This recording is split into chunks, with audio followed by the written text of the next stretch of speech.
The indifference shown to my colleagues is disgraceful.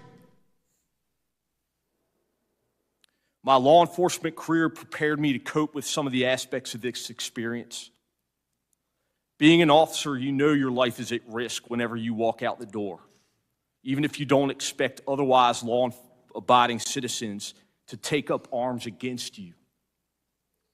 But nothing, truly nothing, has prepared me to address those elected members of our government who continue to deny the events of that day, and in doing so, betray their oath of office. Those very members whose lives, offices, staff members I was fighting so desperately to defend. I agreed to speak here today and have talked publicly about what happened because I don't think our response to the insurrection should have anything to do with political parties.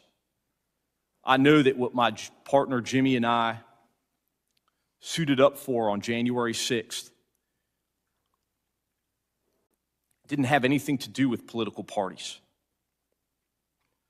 or about politics or what political party any of you public servants belong to.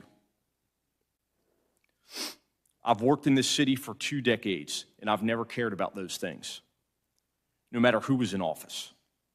All I've ever cared about is protecting you and the public, so you can do your job in service to this country and for those whom you represent.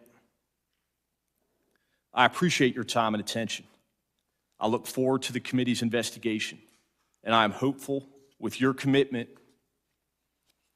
we as a country will confront the truth of what happened on January 6th and do what is necessary to make sure this institution of our democracy never falls into the hands of a violent and angry mob. We must also recognize the officers who responded that day, many unsolicited, and their countless acts of bravery and selflessness. It has been 202 days since 850 MPD officers responded to the Capitol and helped stop a violent insurrection from taking over this Capitol complex, which almost certainly saved countless members of Congress and their staff from injury and possibly death. The time to fully recognize these officers is now.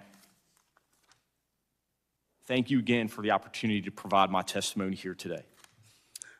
Thank you very much for your testimony, and I don't think there's any question